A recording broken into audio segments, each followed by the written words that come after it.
여러분, 오늘은요 이재명 대통령의 기가 막힌 부동산 재테크 기술을요 제가 여러분께 공개하도록 하겠습니다.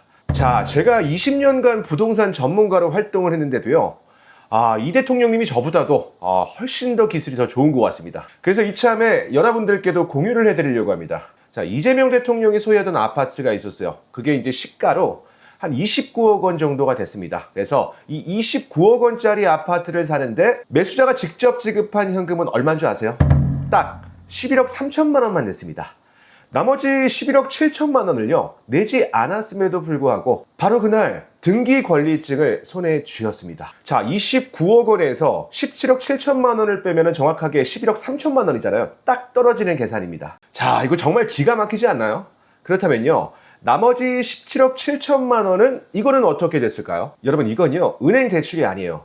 집주인, 한마디로 대통령 본인이 직접 돈을 빌려줬다라는 겁니다. 집주인이 자기 앞으로 근저당권을 설정하고요 그 상태로 등기를 넘겨준 거예요. 대출 규제 때문에 잔금 마련이 사실상 지금 불가능하거든요. 그래서 이 지금 같은 시기에 어떻게 이런 파격적인 거래가 가능했을까요? 단순히 집주인 사정이 급해서였을까요? 절대로 아닙니다. 이거는요 등기부 등본과 그리고 재건축 사업 진행 단계를요 하나하나씩 뜯어보면요 현금 청산이라는 최악의 시나리오를 피하기 위해서요 며칠, 아니 하루 단위로 움직인 정말로 치밀한 권리 분석에 대한 전략이 숨어 있습니다. 제가 여러분들께 오늘 그 비하인드 구조를요 아주 명확하게 쉽고 빠르게 끝까지 한번 파헤쳐 드리겠습니다. 안녕하세요. SBS 모닝와이드 연예인 자산관리사 그리고 한국의 빌딩 부자들의 저자 배준영 대표입니다. 그럼 오늘의 컨텐츠 한번 시작해 보도록 하겠습니다. 자, 먼저 정상적인 거래부터 한번 짚고 넘어갈게요. 보통 이 아파트를 매매할 때는요 매수자가 은행에서 주택담보대출을 받거나요 혹은 세입자의 전세보증금을 그대로 안고 잔금을 다 치릅니다. 그리고 이제 그 이후에 소유권 이전 등기를 마칠 수 있는 거거든요. 이게 우리가 아는 정석적인 부동산 거래죠. 그런데요 이번 그 이재명 대통령의 거래는 완벽하게 다릅니다. 매매가 29억 원 중에 11억 3천만 원만 현금으로 받고요 나머지 잔금 17억 7천만 원에 대해서는요 대통령이 직접 1순위 근저당권자로 등기부 등본에 이름을 올렸습니다. 제가 여기서 잠깐 말씀드릴게요. 이게 근저당권이 뭐냐면요 별거 없습니다.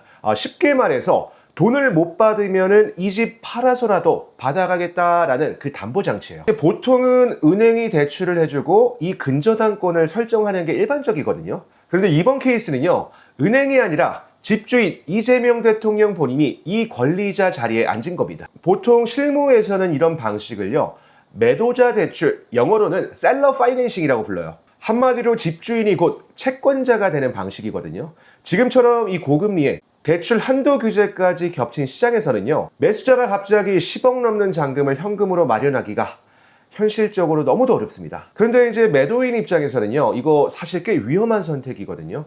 돈을 다 받지 않았는데도 등기부터 넘겨준다? 일반적인 경우라면요 절대로 안 할 결정입니다. 그렇다면 왜 이재명 대통령은 이 리스크를 감수했을까요? 궁금하지 않으세요?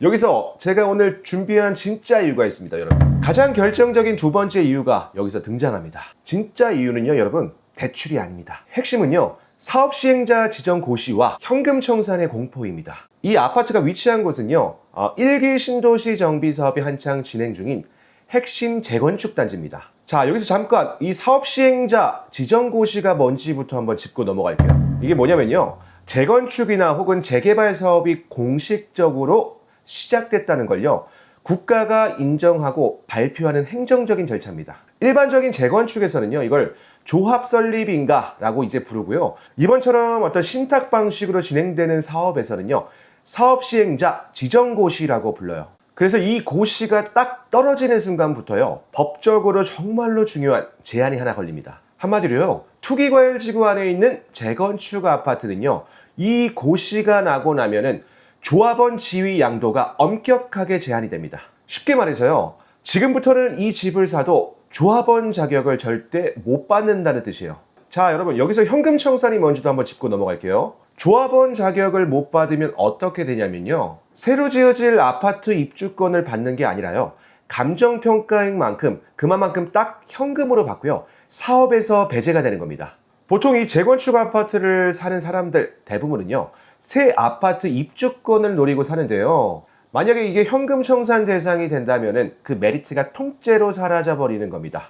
그래서 투자자들이 가장 무서워하는 시나리오 중에 하나예요. 그런데 이 물건에서는요, 결정적인 약점이 하나 더 있었습니다. 어떤 거냐면요, 지분의 절반이 과거 증여로 취득된 것이었는데요. 이게 아직 10년 보유 요건을 채우지 못했다는 겁니다. 이 10년 보유 요건은요, 증여로 부동산을 취득하는 경우 일정 기간, 보통 통상 한 10년 이상이거든요. 그래서 이 10년 이상 보유를 해야 세제나 조합원 자격 요건에서요, 불이익을 피할 수 있는 규정이 있습니다. 그래서 만약에 이 요건을 못 채운 상태에서 사업시행자 지정고시까지 떨어진다면요, 이 집은 입주권이 안 나오는 이른바 물딱지가 될 확률이 높습니다. 그리고 이제 거기에 이재명 대통령 같은 경우는요, 이 설상가상으로 세입자의 임대차 계약 기간이요, 올해 가을까지 남아 있었던 거예요. 그래서 일반적인 잔금 일정대로 진행하다가는 이 고시 시점을 놓쳐버릴 수 있는 정말 아슬아슬한 상황이었던 겁니다. 그래서 이재명 대통령의 선택지는 하나로 좁혀졌습니다. 고시가 떨어지기 전에 무슨 수를 써서라도 소유권 이전 등기를 끝낸다. 그리고 돈을 다 받지 못하더라도 일단 등기부터 넘겨서 매수자의 조합원 지위를 확정 지은 다음에 이 대통령이 받지 못한 잔금은요, 근저당권이라는 담보장치로요, 안전하게 묶어둔 겁니다. 기가 막히지 않나요? 그게 이제 명분도 잡고 또 매도인의 채권 안정성도 잡고 거기에 권리상 하자까지 방지한 맞춤형 계약 구조를 만든 겁니다. 기가 막힙니다. 대부분의 사람들이 야, 이거 특이한 거래네 하고 넘어갈 때요, 이재명 대통령은 정말 기가 막힌 재테크 기술을 활용했습니다. 한마디로 이게 사업시행자 지정고시라던가 또 조합 설립 같은 행정 절차의 타이밍을 기가 막히게 활용한 거예요. 그리고 이 특약사항이라던가 근저당권을 활용을 해서 거래 리스크를 제거하는 구조화 능력, 와, 완벽합니다. 여러분, 저희도 이런 거 해야 되지 않나요?